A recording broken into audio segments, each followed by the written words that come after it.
Nunca imaginé que a los 69 años escucharía a mi propia hija llamarme vieja avara y maldita delante de toda la vecindad. Fue un domingo por la tarde, cuando Leticia una vez más vino a pedirme dinero prestado para pagar las mensualidades de su carro. Esta vez le dije que no. No porque no tuviera el dinero guardado en el banco que mi difunto esposo Manuel me dejó, sino porque ya eran 8 meses seguidos de préstamos que nunca regresaban. Leticia explotó ahí mismo en el portal, gritando que yo era egoísta, que guardaba dinero como una bruja avara mientras ella y Arturo pasaban dificultades. Cuando traté de explicar que también tenía mis gastos y medicinas que pagar, me escupió en la cara y se fue azotando el portón. Los vecinos que presenciaron la escena bajaron la vista y fingieron no haber visto nada. Me quedé parada ahí, sintiendo la saliva de mi propia hija escurriendo por mi rostro, tratando de entender dónde me había equivocado como madre. Durante 23 años crié a Leticia sola después de que su padre nos abandonó cuando ella tenía apenas 2 años de edad. Trabajé como empleada doméstica en 3 casas diferentes para darle estudios y comida, siempre poniendo sus necesidades antes que las mías. Cuando Manuel apareció en mi vida a mis 54 años y me dio una segunda oportunidad de ser feliz, Leticia ya tenía 25 años y estaba comprometida con Arturo. Ella nunca se adaptó completamente al padrastro, pero Manuel siempre la trató con cariño y respeto.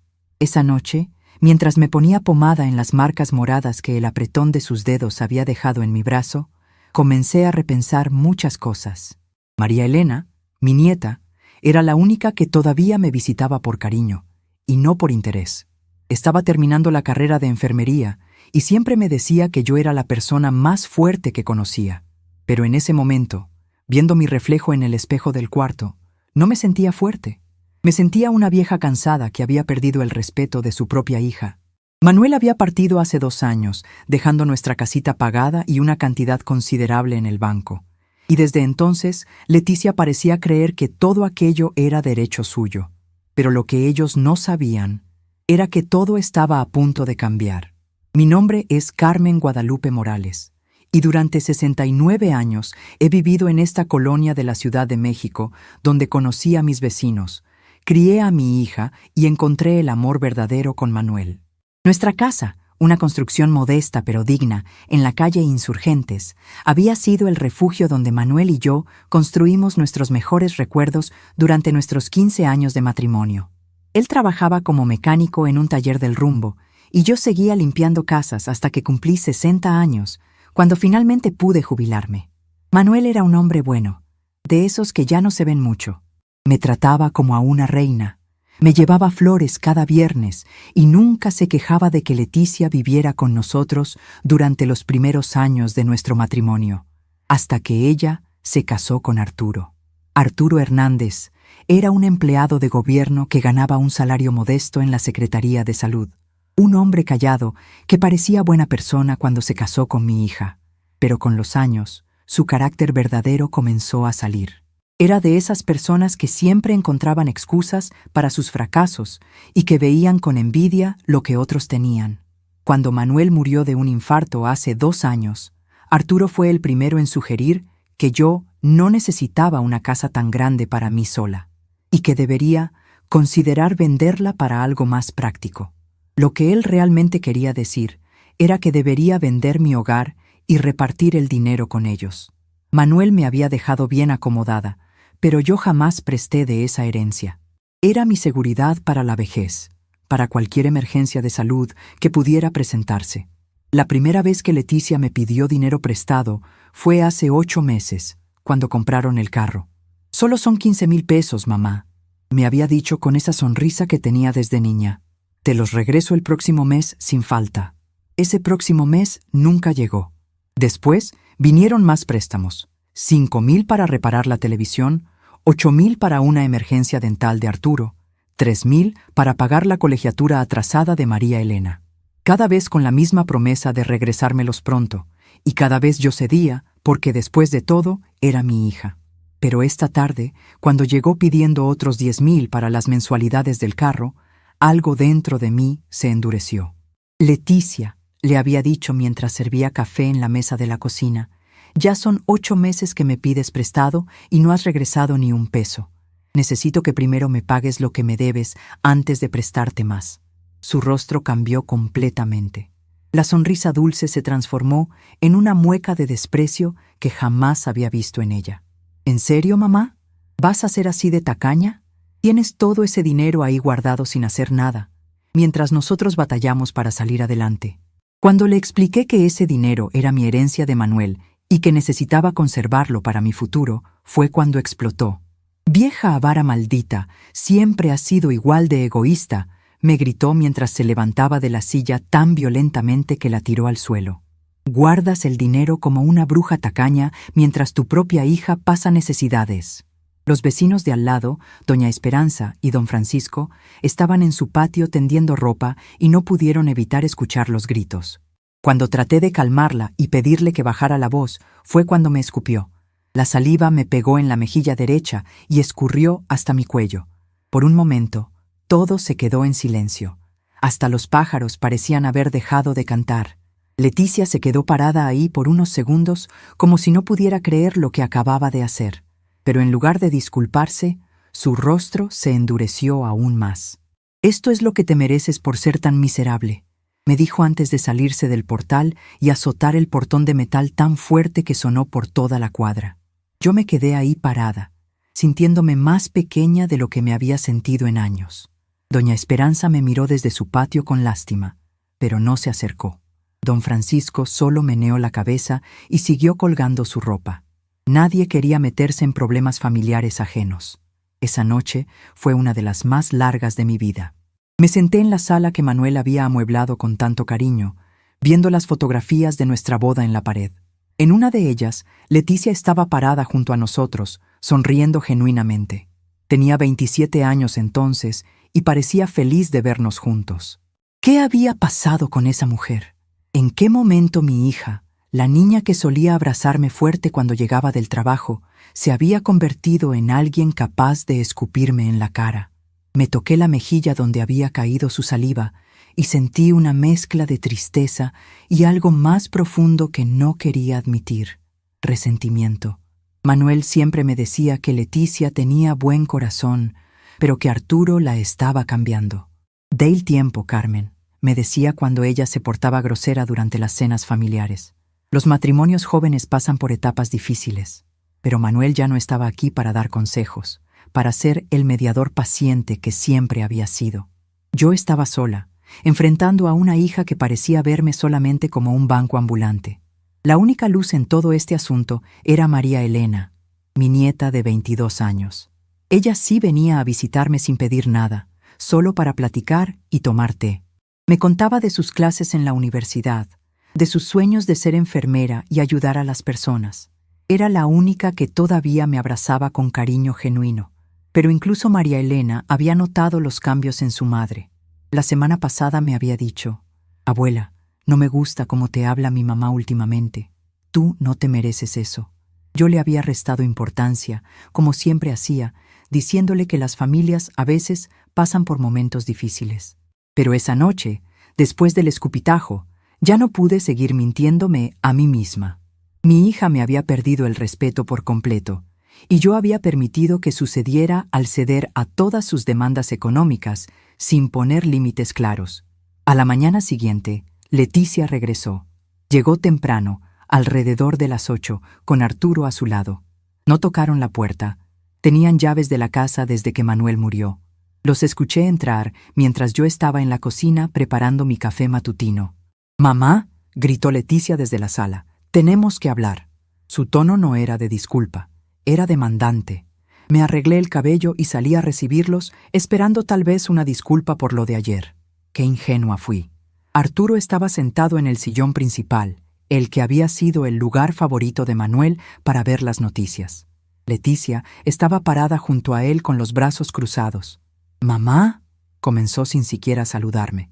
«Estuvimos pensando en tu situación, mi situación, como si yo fuera un problema que ellos necesitaran resolver. Creemos que sería mejor para todos si vendes esta casa y te mudas a algo más pequeño, un departamento sencillo donde no tengas tantos gastos». Arturo asintió, como si hubieran ensayado esta conversación. Esta es mi casa, les dije con una calma que no sentía. Manuel y yo la compramos juntos.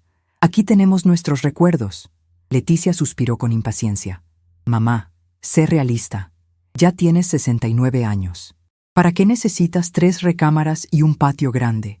Podrías vivir perfectamente en un departamento de 2 recámaras y tener dinero extra para vivir mejor. Lo que ella realmente quería decir era que yo tendría dinero extra para prestarles a ellos. Arturo se aclaró la garganta y habló por primera vez.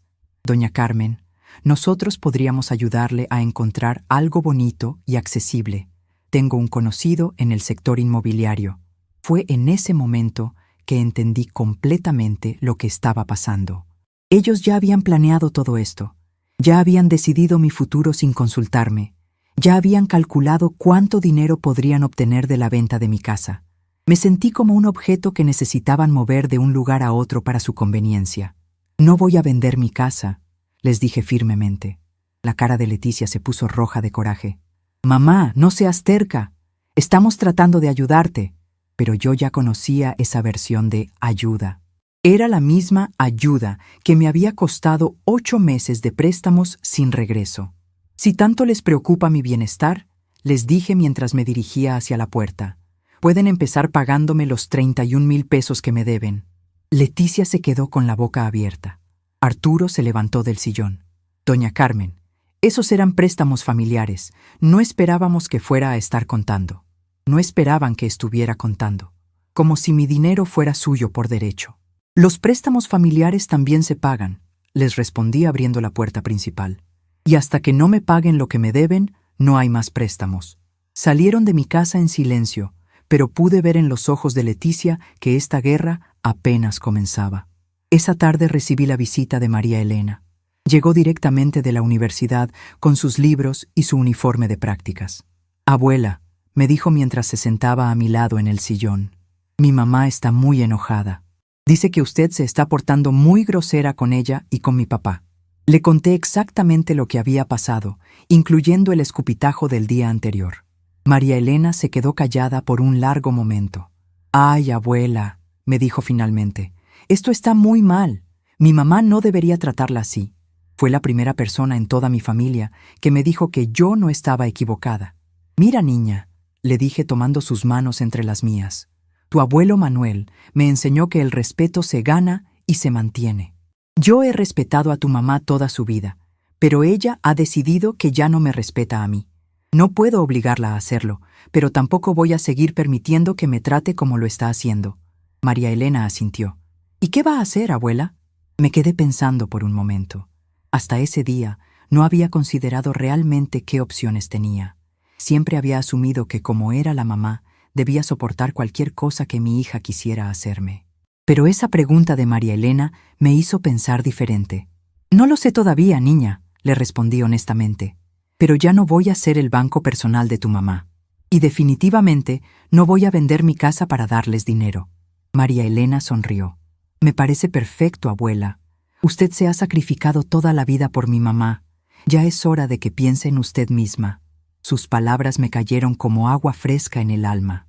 Por primera vez en meses, alguien me estaba dando permiso de ponerme a mí misma primero.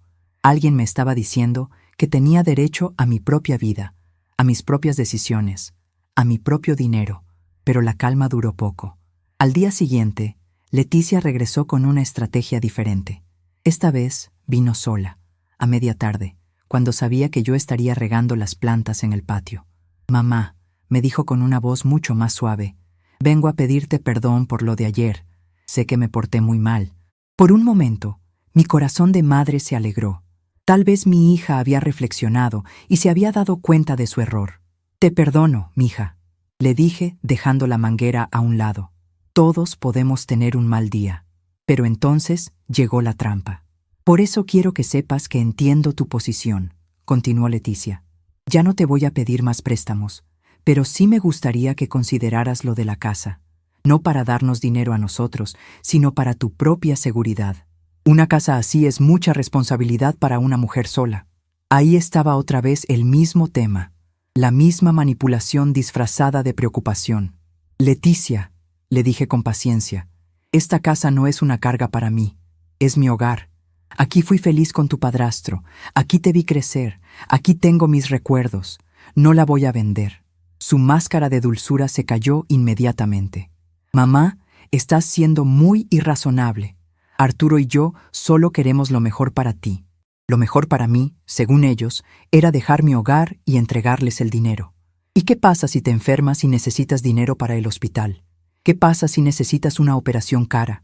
Esta casa no te va a servir de nada si estás en una cama de hospital. Era una amenaza velada. Me estaba diciendo que si no vendía la casa voluntariamente, las circunstancias eventualmente me obligarían a hacerlo. Si me enfermo, le respondí, tengo seguro médico. Y si necesito dinero extra, para eso está el dinero que Manuel me dejó. Ese dinero no va a durar para siempre, gritó perdiendo otra vez la paciencia. Tienes que ser más inteligente con tus recursos. Inteligente como prestarles a ellos 31,000 pesos que nunca me habían pagado. Inteligente como vender mi casa para financiar sus caprichos. Leticia, le dije con una frialdad que no sabía que tenía, mi dinero y mis decisiones son mías. Tu opinión está de más. Se fue azotando la puerta otra vez, pero esta vez yo no me sentí pequeña. Me sentí poderosa. Por primera vez en meses, había puesto un límite claro y lo había sostenido. Esa noche, mientras cenaba sola en mi mesa de la cocina, reflexioné sobre lo que estaba pasando. Durante toda mi vida, había definido mi valor como mujer por lo mucho que podía dar a otros. Como madre soltera, había trabajado hasta el agotamiento para darle a Leticia todo lo que necesitaba. Como esposa, había cuidado a Manuel con devoción durante su enfermedad. Siempre había puesto las necesidades de otros antes que las mías, creyendo que esa era mi obligación como buena mujer, como buena madre, como buena esposa. Pero ahora, a los 69 años, empezaba a preguntarme si no había confundido bondad con autonegación. Manuel solía decirme que yo era demasiado buena para mi propio bien. Carmen, me decía cuando yo me desvivía por complacer a Leticia, a veces ser bueno significa decir que no. Yo nunca entendí completamente lo que quería decir hasta ahora. Decir que no a los préstamos constantes no me hacía mala madre. Me hacía una madre que ponía límites sanos. Negarme a vender mi casa no me hacía egoísta. Me hacía una mujer que valoraba su propia estabilidad y felicidad. Por primera vez en mucho tiempo me fui a dormir sintiendo que había hecho lo correcto. No sabía qué vendría después. No sabía cómo reaccionaría Leticia a mi nueva actitud. Pero sí sabía una cosa. Ya no iba a permitir que nadie, ni siquiera mi propia hija, me tratara sin respeto. Ya no iba a ser la víctima silenciosa que absorbía maltrato porque así son las familias. Ya no iba a sacrificar mi dignidad en el altar del amor maternal malentendido. Manuel me había enseñado que merecía ser tratada con cariño y consideración. Era hora de exigir ese mismo trato de todos los demás, empezando por mi propia hija.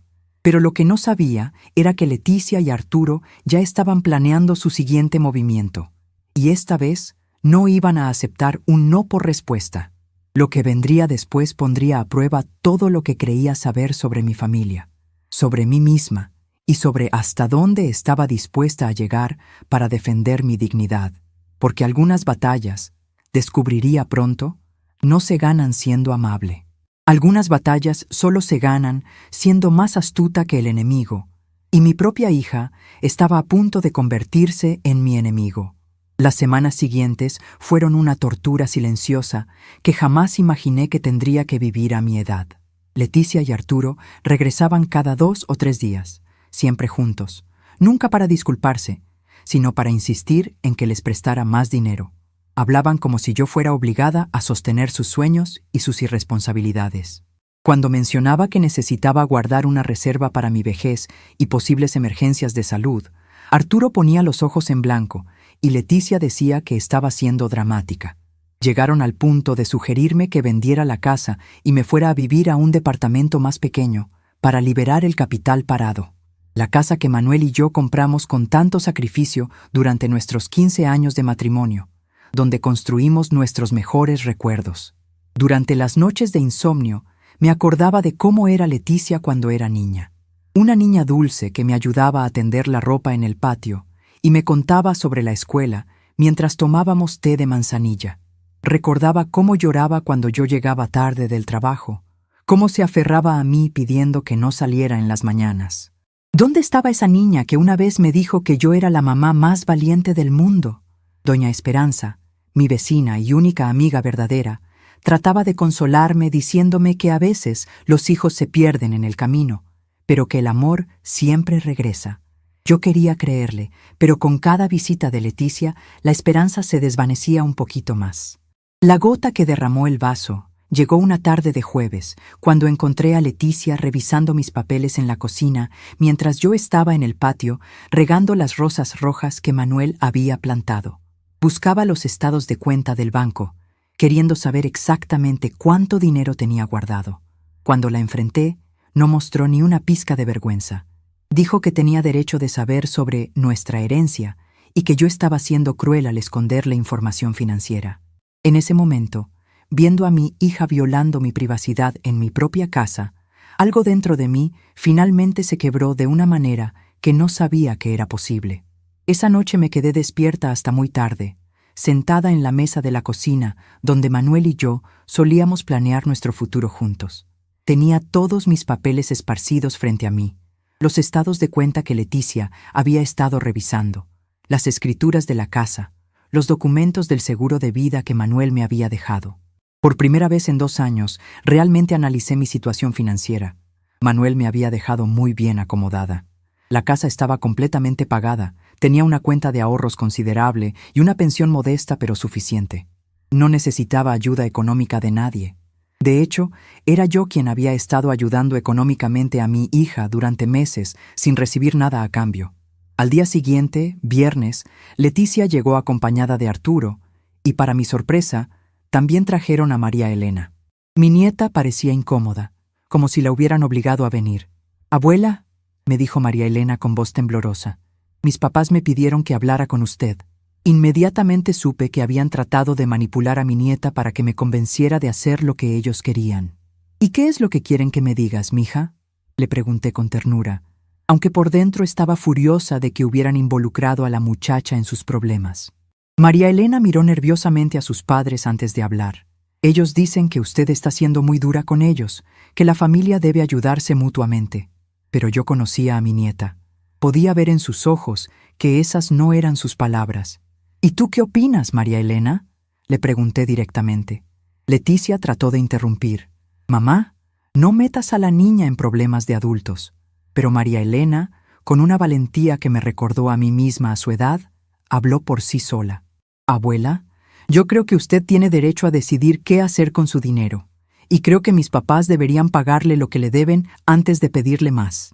El silencio que siguió fue tan tenso que se podía cortar con un cuchillo. Arturo se aclaró la garganta y dijo: «María Elena, no entiendes la situación completa». Pero mi nieta se puso de pie. «Sí entiendo, papá. Entiendo que le han pedido prestado más de 30,000 pesos a mi abuela y no le han pagado ni un centavo. Entiendo que quieren que venda su casa para darles dinero, y entiendo que eso está mal». Leticia se levantó bruscamente. «María Elena, no le faltes el respeto a tu padre». Pero la muchacha no se intimidó. «No le estoy faltando el respeto. Estoy diciendo la verdad». Después de que se fueron, María Elena se quedó conmigo. «Abuela», me dijo mientras preparábamos café, «mis papás están muy enojados conmigo, pero tenía que decir la verdad. Lo que están haciendo con usted está mal». Le tomé las manos y sentí una gratitud inmensa hacia esta muchacha que había tenido el valor de defenderme cuando ni su propia madre lo hacía. «Gracias, mija. No sabes lo mucho que significa para mí tener a alguien que me entienda». María Elena sonrió. «Usted me enseñó que siempre hay que defender lo que es correcto, aunque sea difícil. Eso es lo que estoy haciendo». Durante los días siguientes, las cosas empeoraron. Leticia comenzó a venir sola, sin Arturo, tratando diferentes estrategias para convencerme. Una vez llegó llorando, diciéndome que estaban a punto de perder el carro porque no podían pagar las mensualidades. Otra vez vino con una historia sobre una oportunidad de negocio que necesitaba una inversión de 50,000 pesos y que me daría grandes ganancias. Cada historia era más elaborada que la anterior, pero todas tenían la misma conclusión: necesitaba darles mi dinero. Lo más doloroso No eran las mentiras, sino ver cómo mi propia hija había perdido completamente el respeto hacia mí. Me hablaba como si fuera una vieja tonta que no entendía cómo funcionaba el mundo. «Mamá», me dijo una tarde mientras tomábamos té en la sala, «tú no entiendes cómo están las cosas hoy en día. Todo es muy caro. Los jóvenes necesitamos ayuda para salir adelante». Como si yo no hubiera criado a una hija sola durante 23 años trabajando en 3 casas diferentes. Como si no hubiera vivido tiempos mucho más difíciles que los que ellos enfrentaban ahora. «Leticia», le respondí con calma, «cuando tu padre nos abandonó, yo tenía 24 años, una bebé de 2 años, y no tenía más que la ropa que llevaba puesta. Nunca tuve a quien pedirle dinero prestado. Tuve que salir adelante sola, trabajando desde las 5 de la mañana hasta las 8 de la noche. Limpiaba casas, cuidaba niños, vendía tamales los fines de semana. Hice todo lo que pude para que tú tuvieras una vida mejor que la mía». Leticia suspiró con impaciencia. «Ay, mamá, otra vez con las historias del pasado. Estamos hablando del presente». Esas palabras me dolieron más de lo que ella jamás sabrá. Las historias del pasado eran mi vida entera.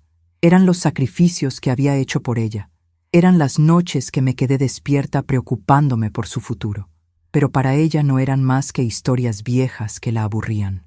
En ese momento, entendí que no solo había perdido el respeto de mi hija, sino también su capacidad de valorar lo que había hecho por ella durante toda su vida.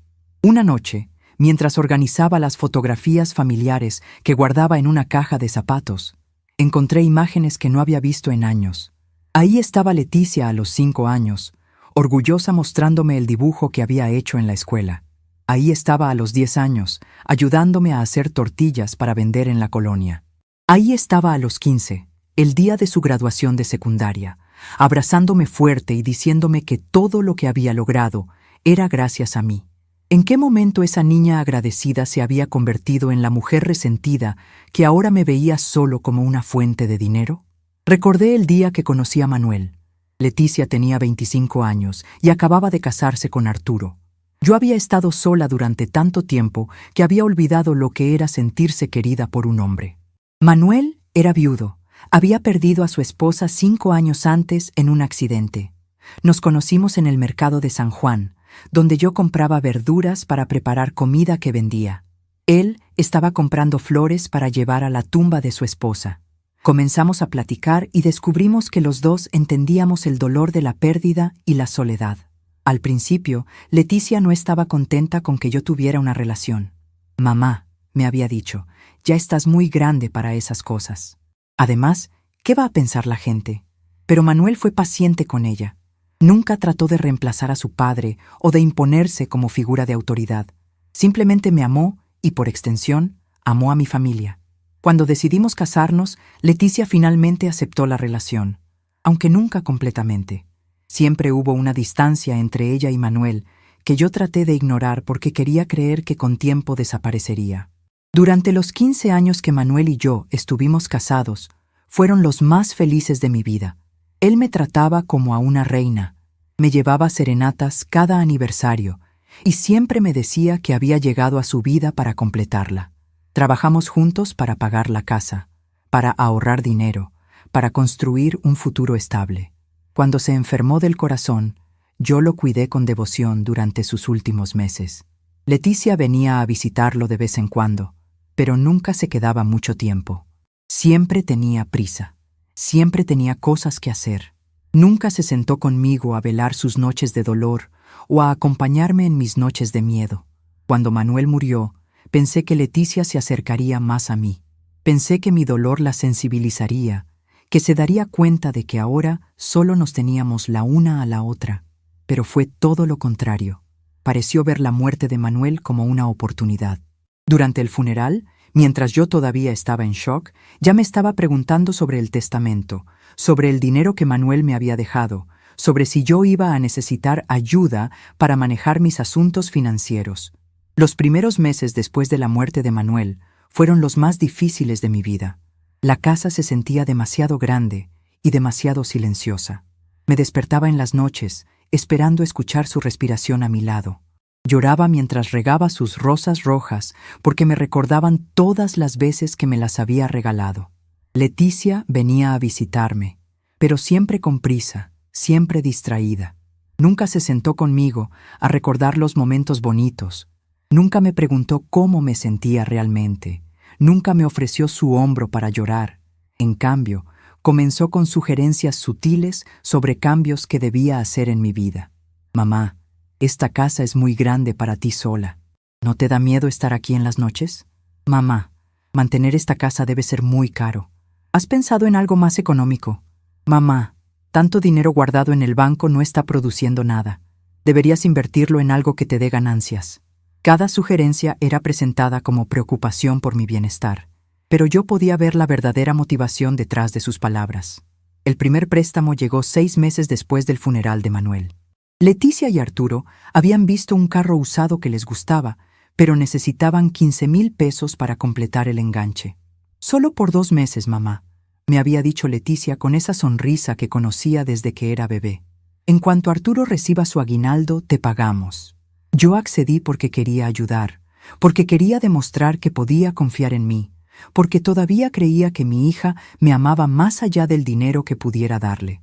Pero los 2 meses se convirtieron en 4, luego en 6, y cuando les pregunté sobre el pago, siempre tenían una excusa. Mamá, se nos presentó un gasto imprevisto. Mamá, este mes está muy apretado, pero el próximo sin falta. Mamá, no seas impaciente. Es dinero entre familia. Cada excusa era acompañada por una nueva solicitud de préstamo, para la televisión, para el dentista, para la escuela de María Elena. Y yo seguí prestando, porque seguía creyendo que eventualmente me pagarían, que mi hija no sería capaz de robarme. Una tarde, mientras limpiaba el cuarto que había sido de Manuel, encontré una carta que él había escrito, pero nunca me había dado. Estaba en su mesa de noche, dentro de un sobre con mi nombre escrito en su letra cuidadosa. Con las manos temblorosas, abrí el sobre y leí sus palabras. Mi querida Carmen, si estás leyendo esto, es porque ya no estoy contigo. Quiero que sepas que los años que pasé a tu lado fueron los más felices de mi vida. Me diste amor cuando pensé que ya no lo encontraría. Me diste una familia cuando pensé que estaría solo para siempre. Pero también quiero que sepas algo importante. Tú vales más de lo que crees. Eres más fuerte de lo que te han hecho creer. No permitas que nadie, ni siquiera tu hija, te trate como si fueras menos de lo que eres. El dinero que te dejo es tuyo. La casa que compramos es tuya. Tu futuro es tuyo. No se lo entregues a nadie que no valore el tesoro que eres.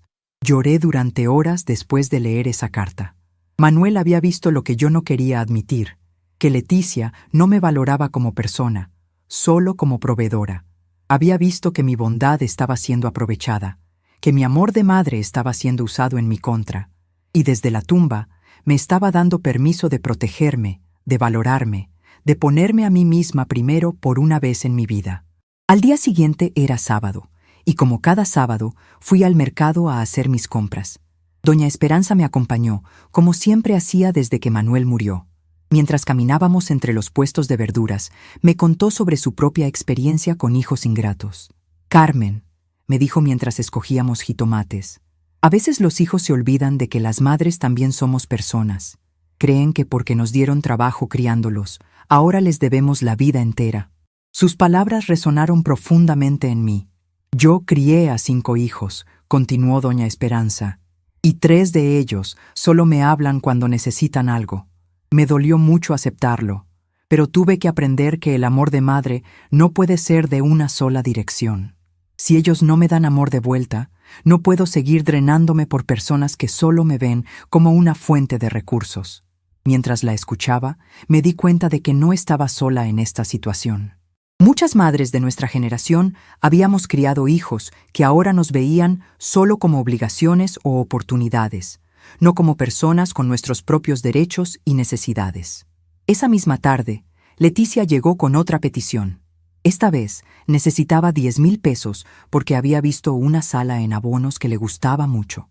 Mamá, es una oferta increíble, pero necesito dar el enganche hoy mismo. Cuando le dije que no, que primero tenía que pagarme lo que me debía, su reacción fue peor que nunca. Mamá, eres increíble. Te estoy pidiendo 10,000 pesos, no 1,000,000. Tienes todo ese dinero ahí sin hacer nada. Pero esta vez, en lugar de sentirme culpable, recordé las palabras de Manuel en su carta. Leticia, le dije con una firmeza que no sabía que tenía. Ese dinero que tengo sin hacer nada es mi seguridad, mi tranquilidad, mi futuro. Es el resultado de años de trabajo de tu padrastro y mío. No está ahí para financiar tus caprichos. Su cara se puso roja de coraje. ¿Caprichos? Una sala nueva no es un capricho, es algo que necesitamos para nuestra casa. Le recordé que ya tenía una sala, que había vivido con ella durante 5 años, que una sala nueva era, por definición, un capricho. Además, añadí, me debes 31,000 pesos. Hasta que no me pagues esa cantidad, no habrá más préstamos. Leticia se quedó sin palabras por un momento. Luego, con una voz llena de veneno que jamás había usado conmigo, me dijo, «Entonces, quédate con tu pinche dinero, vieja tacaña. Pero no esperes que sigamos viniendo a visitarte si vas a ser así de miserable». Y se fue, azotando la puerta tan fuerte que hizo temblar los vidrios. Esa noche, por primera vez en meses, dormí profundamente. No me sentía culpable por haberle dicho que no. No me sentía mala madre por poner límites. Me sentía libre. Libre de la ansiedad constante de saber que cada visita de mi hija sería una petición de dinero. Libre de la presión de tener que justificar mis decisiones financieras. Libre de tener que comprar el amor de mi hija con préstamos que nunca me pagaría. Pero mi libertad duró poco. 2 días después, el lunes por la mañana, Leticia regresó acompañada de Arturo y de un hombre que no conocía. «Mamá», me dijo con una sonrisa falsa, «quiero presentarte al licenciado Ramírez. Es un trabajador social especializado en el cuidado de adultos mayores». El hombre me saludó cordialmente, pero había algo en sus ojos que me hizo sentir incómoda. «Doña Carmen», me dijo con voz profesional. Su hija me ha contado que últimamente ha estado muy confundida con sus finanzas. Estoy aquí para ayudarla a organizar sus asuntos. En ese momento, supe que Leticia había decidido jugar sucio. Había traído a un supuesto experto para que la apoyara en su argumento de que yo no estaba capacitada para manejar mi propio dinero. Pero yo no era la vieja confundida que ellos creían que era. «Licenciado Ramírez», le dije con toda la dignidad que pude reunir. «Le agradezco su interés, pero mis finanzas están perfectamente organizadas. No necesito ayuda». El hombre intercambió una mirada con Leticia. «Doña Carmen, a veces las personas mayores no se dan cuenta cuando necesitan asistencia. Su hija está preocupada por usted». Fue en ese momento que me di cuenta de la verdadera dimensión de lo que estaba pasando. Leticia no solo quería mi dinero, quería que me declararan incompetente para poder controlarlo. Quería hacerme pasar por una vieja loca que no podía tomar decisiones racionales. Quería robarme no solo mi dinero, sino también mi autonomía, mi dignidad, mi derecho a decidir sobre mi propia vida. Y había traído a un supuesto profesional para respaldar sus mentiras. Pero si Leticia pensaba que iba a dejarse llevar por la manipulación, estaba muy equivocada. La guerra que ella había comenzado estaba a punto de tomar un rumbo que jamás se habría imaginado. Después de que se fueron el licenciado Ramírez, Leticia y Arturo, me quedé sentada en mi sala por un largo tiempo, procesando lo que acababa de pasar. Mi propia hija había traído a un extraño a mi casa para que me declarara incompetente. Había inventado historias sobre mi supuesta confusión mental para justificar quitarme el control de mi dinero. En 69 años de vida jamás me había sentido tan traicionada. Pero también, por extraño que parezca, jamás me había sentido tan clara sobre lo que tenía que hacer. Esa noche no pude dormir. Me quedé despierta hasta muy tarde, paseándome por la casa que Manuel y yo habíamos convertido en nuestro hogar. Cada rincón me recordaba los años felices que habíamos vivido juntos. La cocina donde él me preparaba café todas las mañanas. La sala donde veíamos las telenovelas tomados de la mano. El jardín donde plantó las rosas rojas que tanto me gustaban. Esta casa no era solo una propiedad. Era mi refugio, mi historia, mi identidad. Y Leticia quería que la vendiera para financiar sus caprichos. Pero fue durante esas horas de insomnio que algo cambió dentro de mí. Recordé una conversación que había tenido con María Elena la semana anterior. Mi nieta había llegado de la universidad más temprano y me encontró llorando en la cocina después de otra discusión con Leticia sobre dinero. María Elena se sentó a mi lado y con la delicadeza que había heredado del abuelo Manuel, me dijo algo que cambió todo. Abuela, usted ya le dio a mi mamá mucho más de lo que ella jamás le ha dado a cambio. Usted no le debe nada a nadie. Esa noche, por primera vez en meses, logré dormir en paz. Y cuando desperté en la mañana siguiente, ya sabía exactamente lo que necesitaba hacer. Comencé a tomar medidas silenciosas que nadie en la familia imaginaría que yo sería capaz de tomar. Lo primero que hice fue llamar a mi prima Esperanza, que vivía en un pueblo pequeño del estado de Puebla, a 2 horas de distancia de la Ciudad de México. Esperanza y yo éramos muy cercanas en la infancia, y ella siempre me invitaba a pasar unos días en su casa. Le expliqué mi situación sin entrar en muchos detalles, y ella inmediatamente me ofreció refugio por el tiempo que yo quisiera. Carmen, me dijo por teléfono, mi casa es tu casa. Ven cuando gustes y por el tiempo que necesites. Después de asegurarme de que tendría un lugar a donde ir, comencé a planear mi estrategia financiera. Fui al banco donde Manuel y yo habíamos tenido nuestra cuenta durante años. Conocía al gerente, licenciado Morales, desde hacía más de una década. Le expliqué que quería hacer algunos cambios en mis cuentas por motivos de seguridad familiar. Sin entrar en detalles vergonzosos, le dije que necesitaba proteger mis ahorros de posibles interferencias de terceros. El licenciado Morales entendió perfectamente y me ayudó a transferir todo mi dinero a una nueva cuenta que solo yo podría manejar. Durante este proceso, descubrí que tenía mucho más dinero del que había calculado. Manuel había sido muy cuidadoso con sus finanzas y había invertido sabiamente parte de su salario durante años. Entre los ahorros, el seguro de vida y las inversiones que él había hecho sin contarme, tenía suficiente para vivir cómodamente por el resto de mi vida sin depender de nadie. Esta revelación me llenó de una sensación de poder que no había experimentado jamás. Por primera vez, desde la muerte de Manuel, no me sentía vulnerable o dependiente. Me sentía libre. El siguiente paso fue buscar un abogado de confianza. No quería usar al licenciado que había manejado los asuntos de Manuel porque conocía a Leticia y no quería que ella pudiera obtener información sobre mis planes. A través del licenciado Morales del banco, conseguí la referencia de una abogada especializada en derecho familiar y patrimonial. La licenciada García era una mujer de unos 50 años, seria pero comprensiva. Cuando le conté mi situación, me aseguró que tenía derecho absoluto a manejar mi dinero como quisiera y que nadie podía obligarme a vender mi casa o a prestar dinero que no quería prestar. Doña Carmen, me dijo la licenciada García durante nuestra segunda reunión, lo que su hija está intentando hacer tiene nombre: abuso económico de adultos mayores. Es más común de lo que la gente cree, y la ley la protege completamente. Mime me explicó que podía tomar medidas legales si Leticia seguía hostigándome y me ayudó a redactar un testamento nuevo donde dejaba muy claro cómo quería que se distribuyeran mis bienes. La mayoría sería para María Elena, una parte menor para Leticia si cambiaba su actitud, y nada para Arturo. También incluyó una cláusula que protegía mis bienes en caso de que alguien tratara de declararme incompetente sin base médica real. Mientras tanto, en casa, seguía actuando con normalidad. Cuando Leticia aparecía para sus visitas de costumbre, yo le ofrecía café y escuchaba sus quejas sobre dinero como siempre lo había hecho. Pero por dentro, cada día que pasaba me sentía más fuerte, más decidida, más en control de mi propia vida. Era como si estuviera despertando de un sueño largo, donde me había olvidado de que tenía poder sobre mi propio destino. Una tarde, mientras organizaba mis documentos importantes, encontré una fotografía de Leticia y mía del día de su boda. En la imagen, ella me abrazaba fuertemente y yo tenía una sonrisa radiante de felicidad.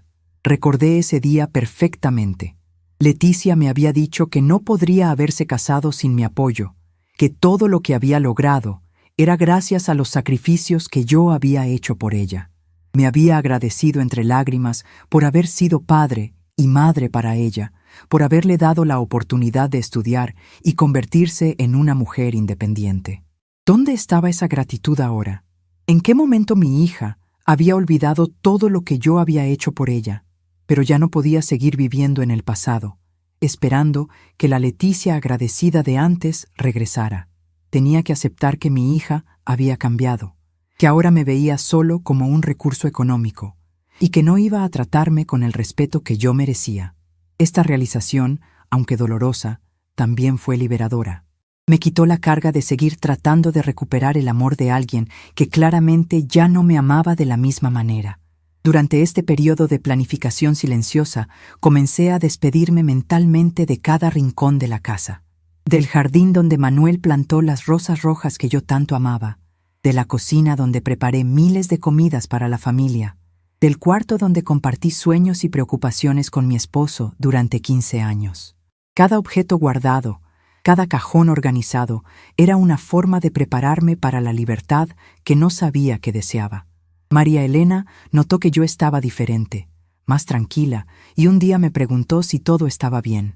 Yo simplemente sonreí y le dije que finalmente había aprendido a cuidarme a mí misma, pero no le conté mis planes ni siquiera a ella. Una semana después de mi reunión con la licenciada García, Leticia llegó con una nueva estrategia. Esta vez vino acompañada de Arturo y de una carpeta llena de papeles. «Mamá», me dijo con una sonrisa que ya no me engañaba, «encontramos la solución perfecta para todos. Arturo estuvo investigando y encontró un asilo de lujo que sería perfecto para ti».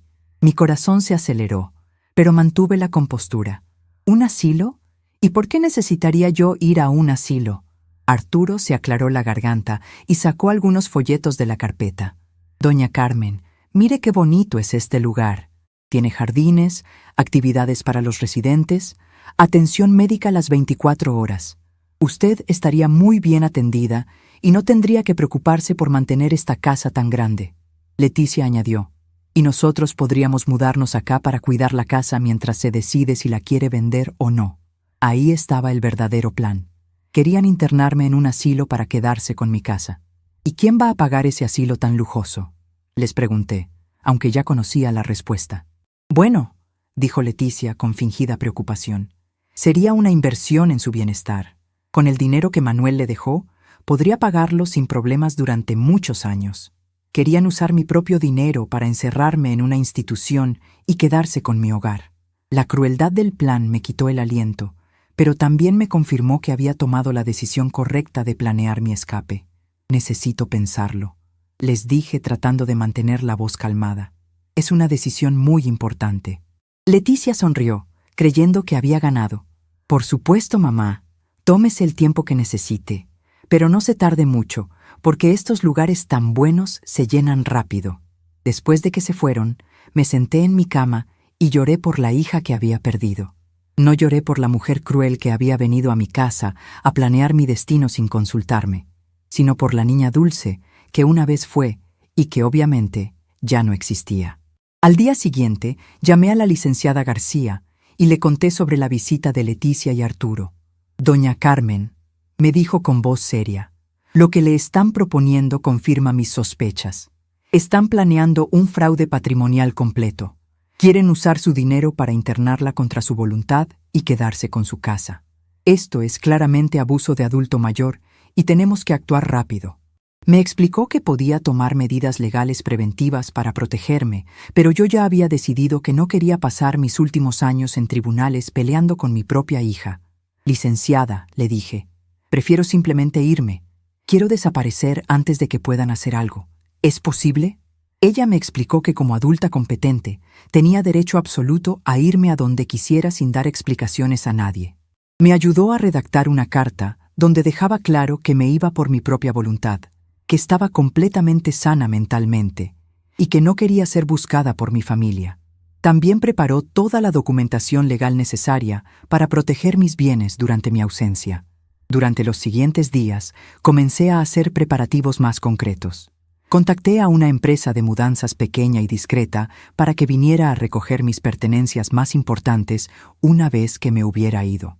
Hablé con doña Esperanza, mi vecina, y le pedí que cuidara las rosas de Manuel hasta que yo decidiera qué hacer con la casa. También fui al banco y organicé todo para que mis gastos se manejaran desde Puebla sin problemas. Lo más difícil fue decidir qué hacer con la casa.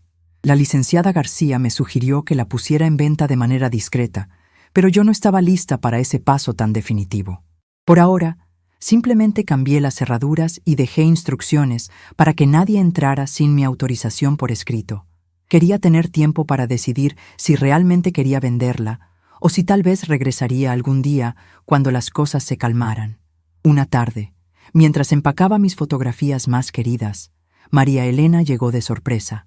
Me encontró con maletas y cajas, y inmediatamente supo que algo estaba pasando. «Abuela», me dijo con preocupación, «¿qué está haciendo?». No podía mentirle a mi nieta, pero tampoco podía contarle todos los detalles. «Mija», le dije tomando sus manos, «necesito irme por un tiempo.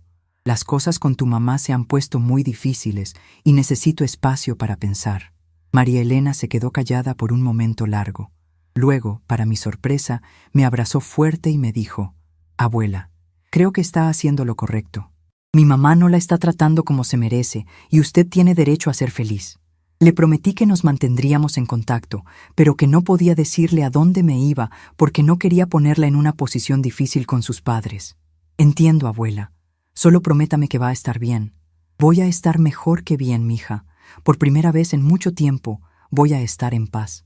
Esa noche, mi última noche en la casa que había sido mi hogar durante 15 años, no pude dormir. Caminé por cada cuarto, recordando los momentos felices que había vivido ahí.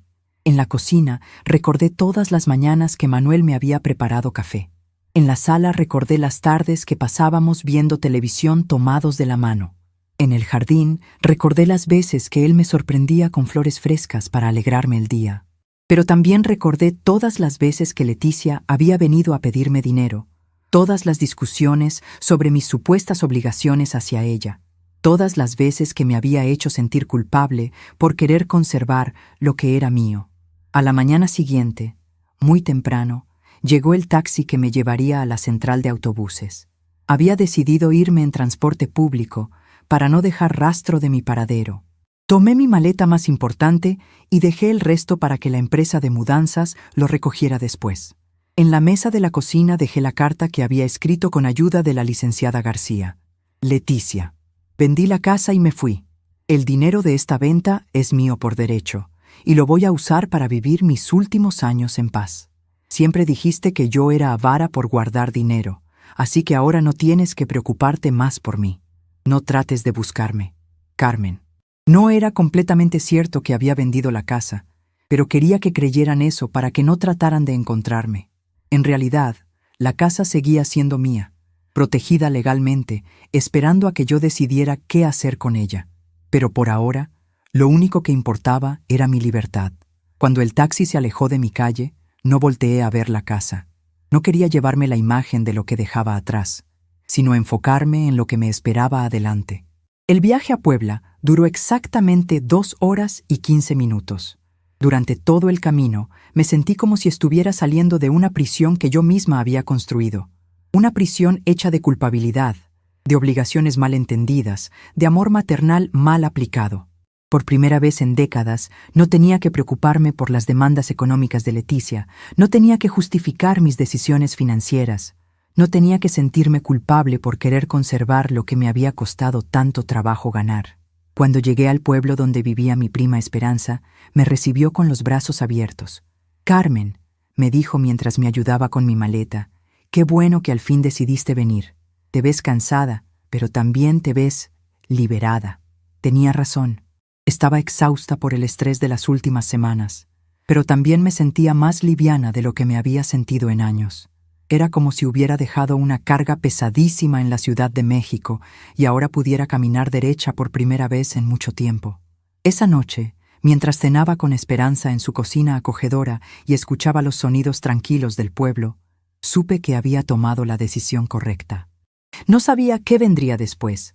No sabía si algún día regresaría a mi antigua vida, pero sí sabía una cosa. Nunca más permitiría que nadie me tratara como lo había hecho Leticia. Nunca más sería la víctima silenciosa que absorbía maltrato, porque así son las familias. Ya no sacrificaría mi dignidad en el altar del amor maternal mal entendido. Manuel me había enseñado que merecía ser tratada con cariño y consideración. Era hora de exigir ese mismo trato de todos los demás, empezando por mi propia hija. Y cuando Leticia y Arturo llegaran a mi casa el domingo siguiente para otra de sus visitas de rutina, lo único que encontrarían sería una casa vacía y una carta. Una carta que les haría entender que la vieja sumisa que habían estado manipulando ya no existía. En su lugar había una mujer libre, una mujer que había elegido su propia felicidad por encima de las expectativas de otros. Una mujer que finalmente había aprendido que el amor verdadero no requiere el sacrificio constante de la propia dignidad. El domingo por la mañana, mientras tomaba café con canela, en la cocina acogedora de mi prima Esperanza, sonó mi teléfono celular. Era un número que no reconocía, pero algo me dijo que debía contestar. Del otro lado de la línea escuché la voz desesperada de Leticia. «Mamá, mamá, ¿dónde estás? Vine a la casa y no estás. Hay una familia extraña viviendo aquí». Su voz sonaba quebrada, pero yo había aprendido a distinguir entre dolor genuino y pánico por pérdidas materiales. «Hola, Leticia», le respondí con una calma que no sabía que tenía. «¿Leíste mi carta?» Hubo un silencio largo del otro lado. Luego escuché sollozos, pero no eran los sollozos de una hija que extrañaba a su madre, sino los sollozos de alguien que acababa de descubrir que había perdido su fuente de ingresos. «Mamá, no puedes haber vendido la casa. Esa casa también es mía. Ahí crecí. Ahí están mis recuerdos». Qué interesante que ahora hablara de recuerdos cuando durante meses solo había hablado de dinero. «Leticia», le dije mientras Esperanza me servía más café, «durante los últimos 8 meses me pediste prestado más de 30,000 pesos que nunca me pagaste. Me trataste como un banco personal, me escupiste en la cara, trajiste a un extraño a mi casa para que me declarara incompetente. Me propusiste internarme en un asilo para quedarte con mi casa. Dime, ¿en qué momento de todo eso pensaste en mis sentimientos o en mis recuerdos?» El silencio que siguió fue tan largo que pensé que había colgado. Finalmente, Arturo tomó el teléfono. «Doña Carmen, entiendo que esté molesta, pero esto es muy drástico. ¿Dónde está? Podemos arreglar las cosas. Podemos hablar como familia». Como familia. Qué palabra tan curiosa viniendo de alguien que había planeado encerrarme en una institución para robarme mis bienes. «Arturo», le respondí con una frialdad que me sorprendió a mí misma, «tú no eres mi familia. Eres el esposo de mi hija, pero dejaste de ser parte de mi familia el día que decidiste que yo era un obstáculo entre ustedes y mi dinero». «Mamá, por favor», gritó Leticia recuperando el teléfono. «Podemos resolver esto. Te prometo que te vamos a pagar todo lo que te debemos. Solo dinos dónde estás para poder hablar en persona». Pero yo ya había aprendido el verdadero valor de las promesas de Leticia. «¿Me van a pagar con qué dinero?», le pregunté. ¿Con el dinero que iban a usar para el asilo de lujo donde me querían meter? ¿Con el dinero que no tienen pero que de alguna manera iban a conseguir para las mensualidades del carro que compraron sin poder pagarlo? Esperanza, que había estado escuchando discretamente, me hizo una seña aprobatoria. Mi prima había criado 4 hijos y sabía reconocer la manipulación cuando la veía. «Carmen», me susurró, «di lo que tengas que decir. Ya es hora». Tenía razón. Ya era hora de decir verdades que había guardado durante demasiado tiempo por mantener la paz familiar. «Leticia», continué, «durante 23 años te crié sola. Trabajé en 3 casas diferentes. Me levanté a las 5 de la mañana todos los días. Me acosté sin cenar muchas noches para que tú tuvieras lo que necesitabas. Nunca te pedí nada a cambio más que respeto y cariño. Cuando me casé con Manuel, tuviste una figura paterna que te trató como a una hija. Cuando Manuel murió, me quedé sola otra vez, pero esta vez tenía algo que él me había dejado: seguridad económica. ¿Y qué hiciste tú con esa herencia? La viste como tu oportunidad de tener una vida más fácil a costa mía». Del otro lado del teléfono solo escuchaba respiración entrecortada. Por primera vez en meses, Leticia no tenía una respuesta rápida, una excusa, una justificación. «Mamá», dijo finalmente con voz muy pequeña, Yo no me di cuenta. Pensé que... ¿Pensaste qué?», la interrumpí. «¿Pensaste que porque me diste trabajo criándote, ahora yo te debía la vida entera? ¿Pensaste que porque Manuel murió, ¿Yo me convertiría automáticamente en tu fuente de financiamiento personal? ¿Pensaste que a los 69 años yo no tenía derecho a vivir en paz? Arturo volvió a tomar el teléfono. Doña Carmen, usted está exagerando. Nosotros nunca quisimos hacerle daño. Solo queríamos asegurar su bienestar. Su capacidad para reinterpretar los hechos era asombrosa. Arturo, le dije con una sonrisa que él no podía ver pero que Esperanza sí notó, mi bienestar nunca requirió que ustedes me quitaran mi dinero, mi casa y mi libertad. Mi bienestar requería que me trataran con respeto, algo que claramente no saben hacer. Pero doña Carmen, insistió Arturo, ¿qué va a pasar con nosotros ahora? Contábamos con su apoyo para salir adelante. Ahí estaba la verdad desnuda. No estaban preocupados por mí, estaban preocupados por ellos. No extrañaban a la madre y suegra, extrañaban a la fuente de dinero fácil. Arturo, le dije, ustedes son adultos de 45 y 48 años, respectivamente. Si hasta ahora no han aprendido a mantener su propio hogar sin depender de una viuda de 69 años, ese es su problema, no el mío. Leticia recuperó el teléfono otra vez, y esta vez su voz sonaba diferente, más dura, más resentida. La máscara de hija preocupada finalmente se había caído. Está bien, mamá.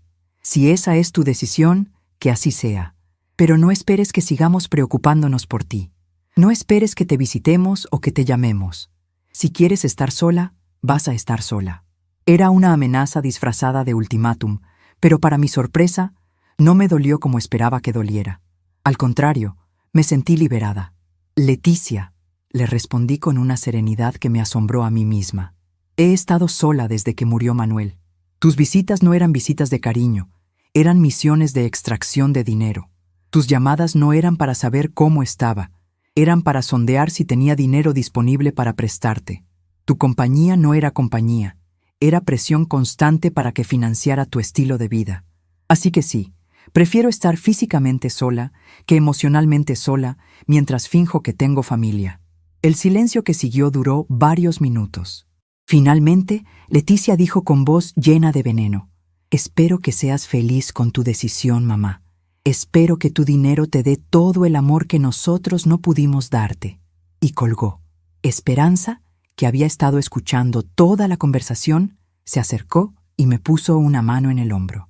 ¿Cómo te sientes, prima? Me quedé pensando por un momento. Me siento libre, le respondí finalmente. Me siento libre. Durante los días siguientes, traté de procesar lo que había pasado. Por momentos me sentía culpable, preguntándome si había sido demasiado dura con Leticia. Pero cada vez que empezaba a dudar de mi decisión, recordaba el plan del asilo, los estados de cuenta revisados sin permiso, el escupitajo en mi cara, y sabía que había hecho lo correcto.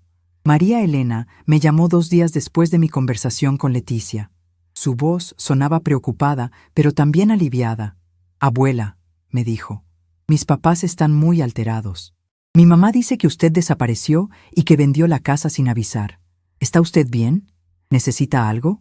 Le aseguré que estaba perfectamente bien, que estaba en un lugar seguro con familia que me quería y que había tomado la decisión correcta para mi bienestar. Abuela, me dijo María Elena después de una pausa, quiero que sepa que yo entiendo por qué se fue. La forma en que la estaban tratando no estaba bien. Usted se merece respeto y tranquilidad. Sus palabras me llenaron de una gratitud inmensa. Al menos una persona de mi familia había entendido que yo no era la villana en esta historia. Mija, le dije, quiero que sepas que nada de esto cambia el amor que siento por ti. Tú siempre serás mi nieta querida, y cuando seas un poco mayor y tengas tu propia vida, espero que podamos tener una relación hermosa lejos de todos estos problemas. María Elena se quedó callada por un momento. Abuela, ¿puedo preguntarle algo? Por supuesto, mija. ¿Usted realmente vendió la casa? Era una pregunta inteligente de una muchacha inteligente. Decidí confiarle la verdad. No, María Elena, la casa sigue siendo mía. Solo dije eso para que tus padres no trataran de buscarme para presionarme a regresar. Necesitaba tiempo y espacio para decidir qué hacer con mi vida. María Elena suspiró aliviada. Me da mucho gusto, abuela. Esa casa tiene muchos recuerdos bonitos del abuelo Manuel. Sería muy triste que la hubiera perdido para siempre. Una semana después de mi partida, recibí una llamada inesperada. Era doña Esperanza, mi vecina de la Ciudad de México. «Carmen», me dijo con voz preocupada, «necesito contarte lo que está pasando en tu casa».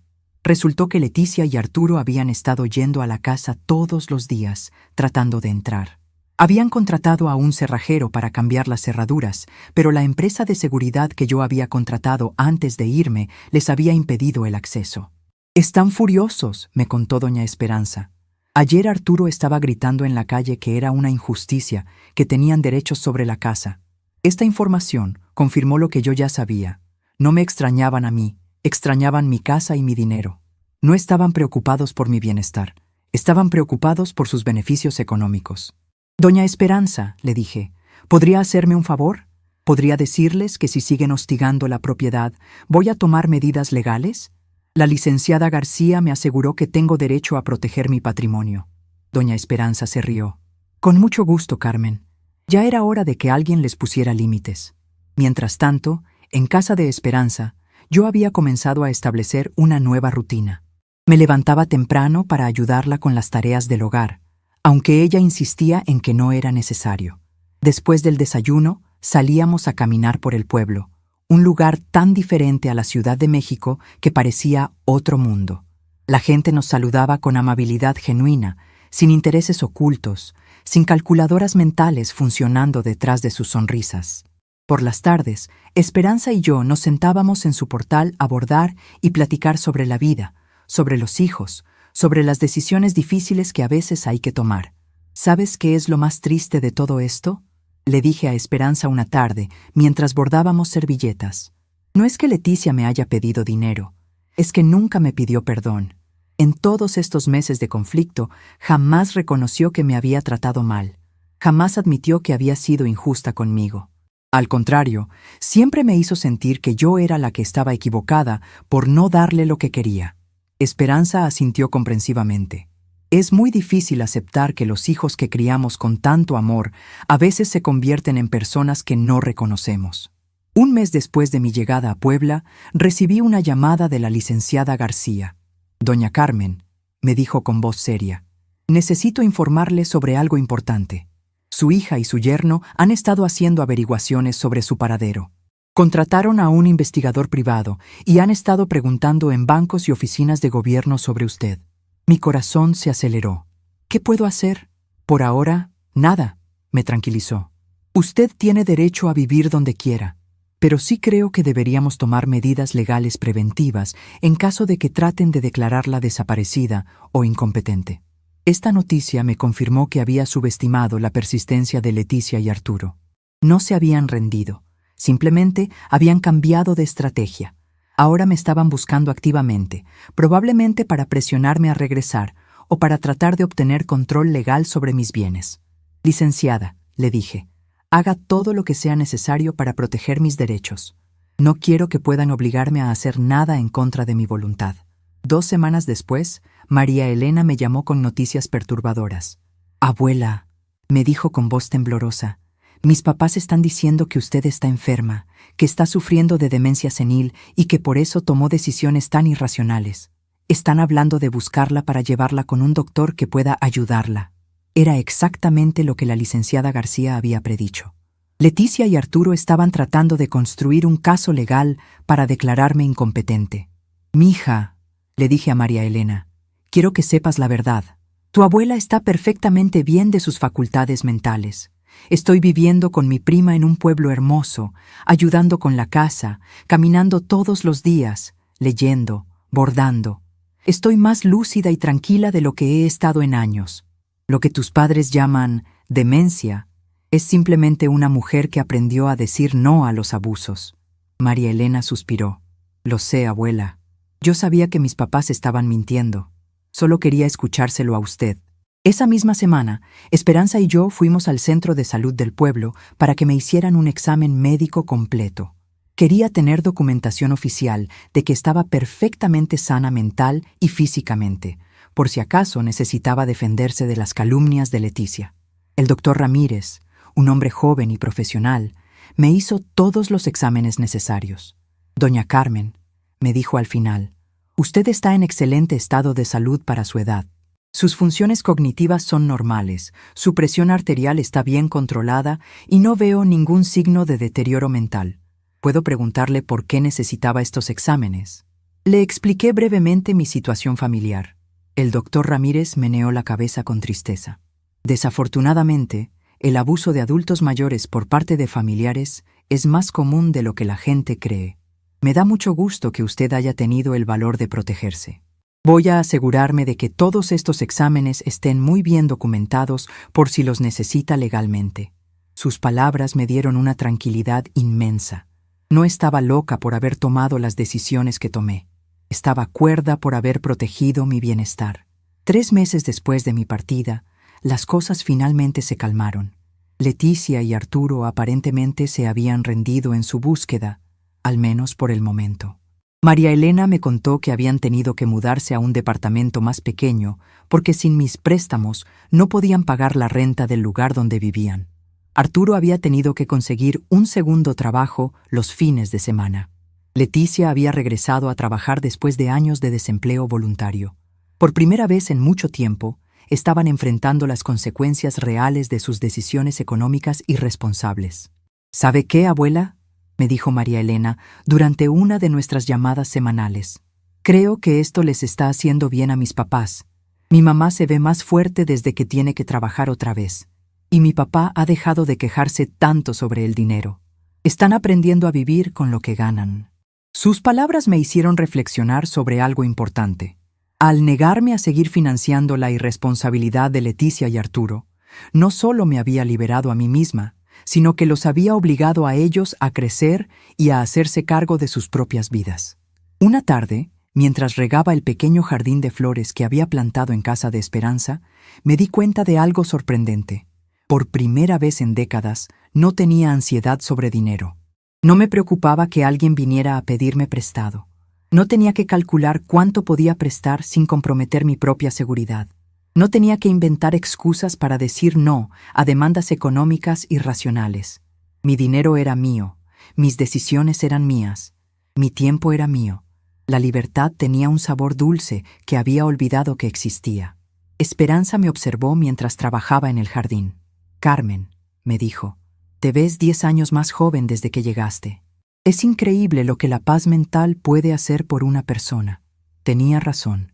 Me sentía renovada, como si hubiera recuperado una parte de mí misma que había perdido sin darme cuenta. «Esperanza», le respondí, «creo que por primera vez en mi vida estoy viviendo para mí misma en lugar de vivir para otros. Es una sensación extraña, pero maravillosa». Esa noche, mientras escribía en el diario que había comenzado a llevar, reflexioné sobre todo lo que había aprendido. Había aprendido que el amor de madre no debe ser sinónimo de autonegación total. Había aprendido que poner límites no me hacía mala persona, sino una persona que se valoraba a sí misma. Había aprendido que a veces las familias se rompen no por falta de amor, sino por falta de respeto. Y más importante, había aprendido que nunca es demasiado tarde para una mujer de 69 años para reclamar su dignidad y elegir su propia felicidad. Cuando me acosté esa noche, no era la misma mujer que había huido de la Ciudad de México 3 meses atrás. Ya no era la víctima silenciosa que absorbía maltratos por mantener la paz familiar. Ya no era la madre culpable que se sacrificaba constantemente para comprar el amor de una hija ingrata. Era Carmen Guadalupe Morales, una mujer libre, una mujer que había elegido su propia dignidad por encima de las expectativas de otros. Una mujer que finalmente había aprendido que el amor verdadero no requiere el sacrificio de la propia alma.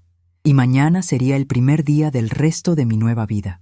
6 meses después de mi partida de la Ciudad de México, despertaba cada mañana sin el peso de la ansiedad que había cargado durante tanto tiempo.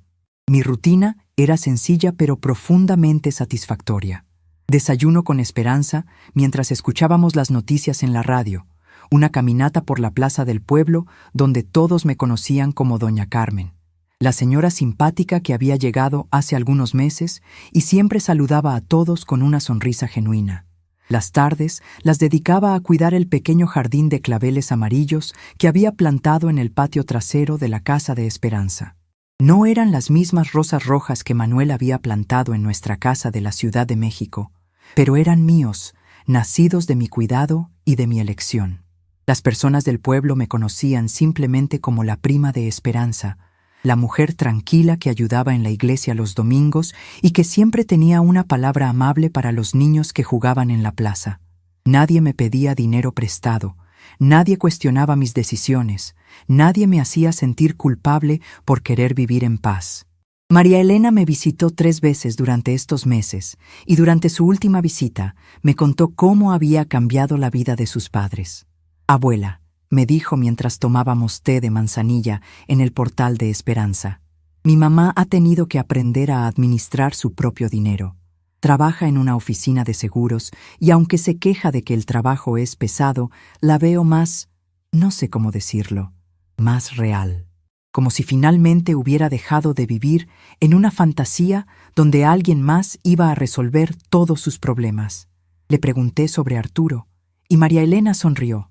«Mi papá consiguió un ascenso en la secretaría porque empezó a trabajar más en serio. Creo que se dio cuenta de que no podía depender del dinero de otras personas para mantener a su familia. Han aprendido a vivir con lo que ganan y aunque al principio se quejaban mucho, ahora los veo más unidos. Como si finalmente fueran un equipo de verdad en lugar de 2 personas esperando que alguien más resolviera sus problemas económicos». No sentía satisfacción maliciosa por las dificultades que habían enfrentado, pero tampoco sentía culpa. Eran adultos que habían necesitado aprender a asumir sus propias responsabilidades. Mi papel como proveedora eternal había terminado, y eso había sido liberador tanto para mí como, aparentemente, para ellos. «¿Y tu mamá pregunta por mí?», le pregunté a María Elena, aunque no estaba segura de querer escuchar la respuesta. «Sí pregunta», me respondió mi nieta con honestidad, «pero no de la manera que usted esperaría. A veces dice que se pregunta si usted está bien, pero nunca dice que la extraña o que quiere verla. Es como si hubiera aceptado que usted tomó una decisión y que esa decisión no incluía seguir siendo su fuente de dinero». Era una respuesta dolorosa, pero también liberadora. Leticia había entendido el mensaje. Yo ya no estaba disponible para ser explotada. Durante una de esas tardes tranquilas, mientras regaba los claveles que habían crecido hermosos y abundantes, recibí una llamada de un número desconocido. Era Leticia. Había conseguido mi nuevo teléfono a través de algún pariente lejano que Esperanza había contactado inocentemente. Su voz sonaba diferente, más madura, menos demandante. «Mamá», me dijo sin el tono manipulador que había caracterizado nuestras últimas conversaciones. «Quería llamarla para decirle que he estado pensando mucho en todo lo que pasó». Escuché en silencio, sin interrumpir. «Quiero que sepa que ahora entiendo que la traté mal.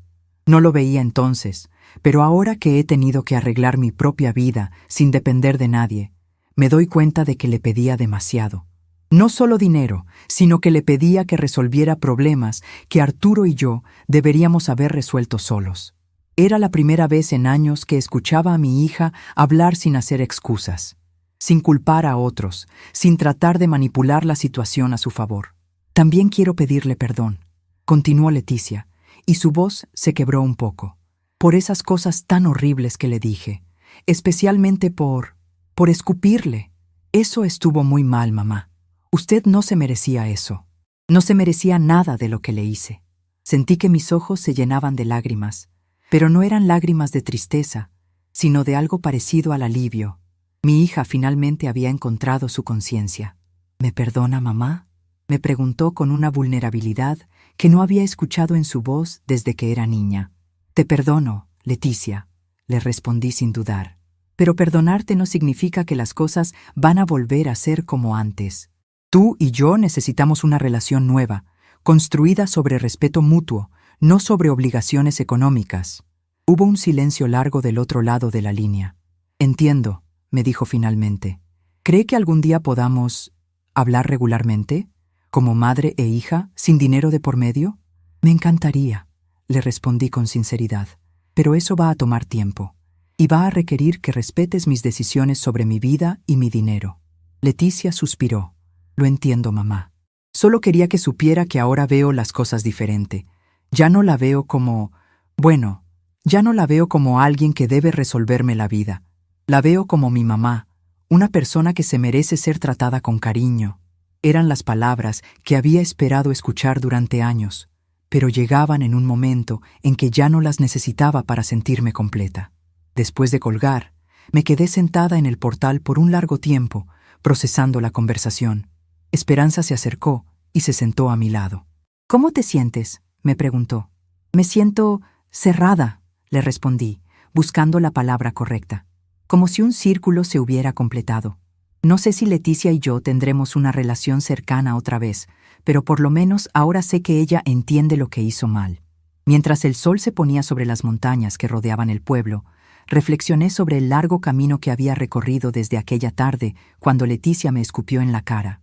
Había perdido la ilusión de una familia que exigía mi debilitamiento, pero había encontrado la realidad de una paz que celebraba mi fortaleza. Había aprendido que el amor verdadero no requiere sacrificios constantes de la propia dignidad, que poner límites no me hacía mala madre, sino una mujer que se valoraba a sí misma. En estos meses de silencio autoimpuesto, había redescubierto quién era yo más allá de mis roles como madre, viuda o proveedora económica. Era Carmen Guadalupe Morales, una mujer de 69 años que había vivido, amado, sufrido y finalmente aprendido a elegir su propia felicidad. Los claveles amarillos que florecían en mi jardín eran el símbolo de esta nueva vida, hermosos, resistentes y completamente míos. Por primera vez desde la muerte de Manuel, no me sentía sola. Tenía la compañía amorosa de Esperanza, el respeto genuino de los vecinos del pueblo, las visitas cariñosas de María Elena y algo que había perdido sin darme cuenta: respeto por mí misma. Ya no necesitaba la validación de una hija que me había visto solo como un recurso económico. Ya no necesitaba comprar amor con préstamos que nunca se pagaban. Esa noche, mientras escribía en mi diario las últimas reflexiones sobre esta etapa de mi vida, supe que había tomado la decisión correcta. No sabía qué vendría después. No sabía si algún día regresaría a la Ciudad de México, pero sí sabía que nunca más permitiría que nadie tratara de robarme mi dignidad. Había aprendido que a veces el mayor renacimiento es el silencio que una elige mantener. Estamos curiosos para saber hasta dónde esta historia llegó. ¿De dónde están ustedes viendo? Comenten abajo.